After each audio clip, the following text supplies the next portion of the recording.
First started to do seminars in the United States on a gentleman named Mel Haycraft. Mel Haycraft was the vice president of sales to the Prudential Insurance Company in their Mid-America region.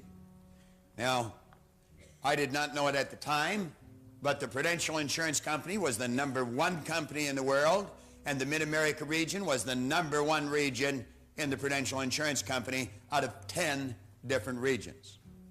So needless to say, I was talking to a heavyweight when it comes to business. I was only in his office a few minutes, and Mel said, "Well, Bob, what is it?" And I said, "Mel, I've got a seminar that'll just get your sales flying." And I'll never forget the smile that had come on his face.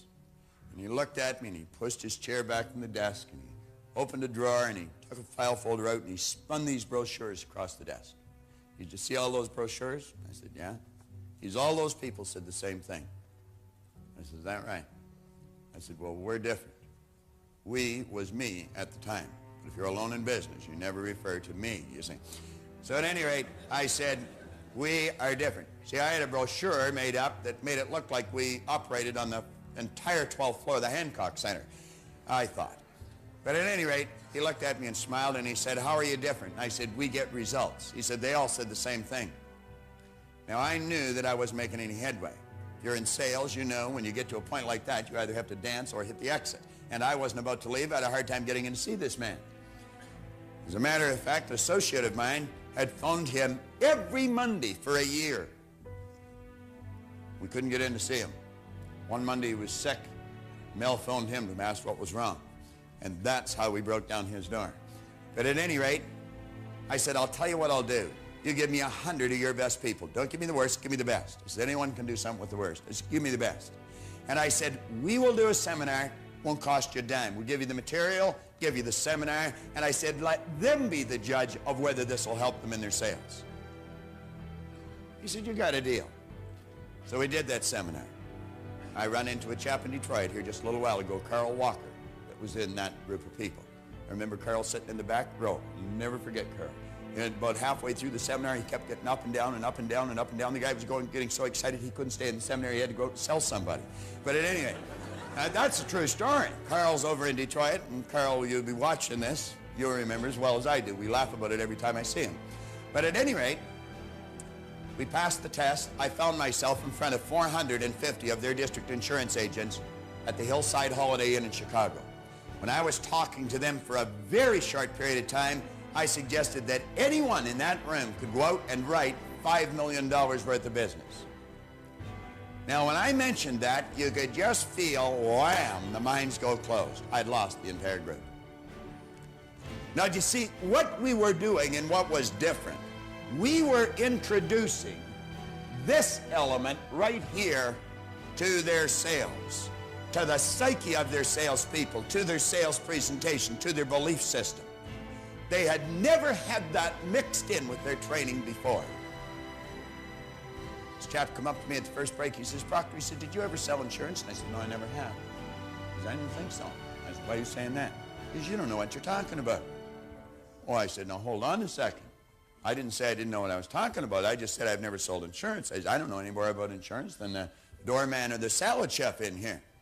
I said, "I'm operating on the premise you already know how to write $5 million worth of business." And he looked at me and he said, "Well, wait just a minute." He said, "You know this company is 100 years old?" And I said, "Yeah, I'd heard that." He said, "You know there's 20,000 agents in this company?" And I said, "Yeah, I'd heard that." Well, he said, "Did you hear that we've never had one write $5 million worth of business?" Well, I said, "Then you can be the first." Yeah. Now, this was around the end of August. He said, "You said this year."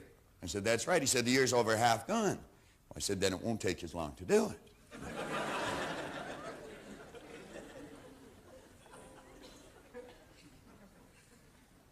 Now I said, "Don, if you can see yourself as a $5 million producer," you heard what Paul Hutsey did with this idea, "and you get emotionally involved with that idea, you turn it over, that part of you that's unseen, it's non-physical, but it's in every part of your being, I guarantee you, you'll act differently, and what you attract to you will be quite different." And I said, "You'll do it."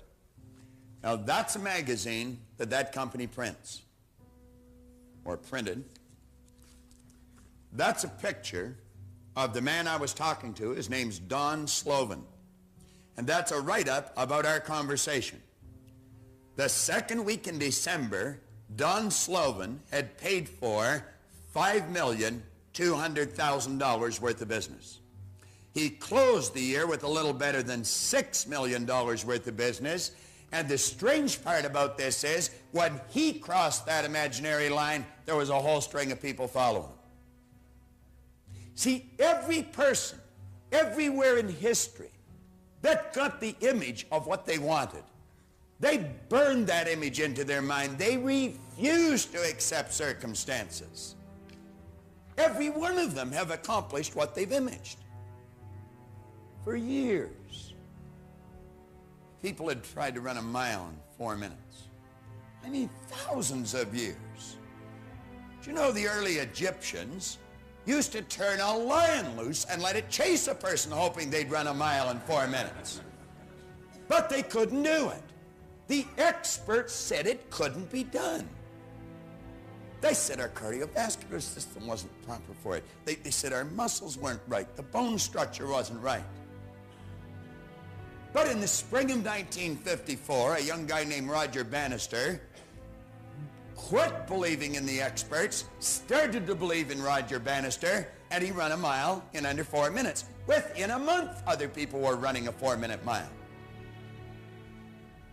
We had a young guy in this company down in Louisiana. As a matter of fact, he worked for Paul Otze. That wrote $5 million in a week, and he previously hadn't written 3 in a year. Now, why am I mentioning these things? Well, I mention them because you could all tell a story like this about yourself.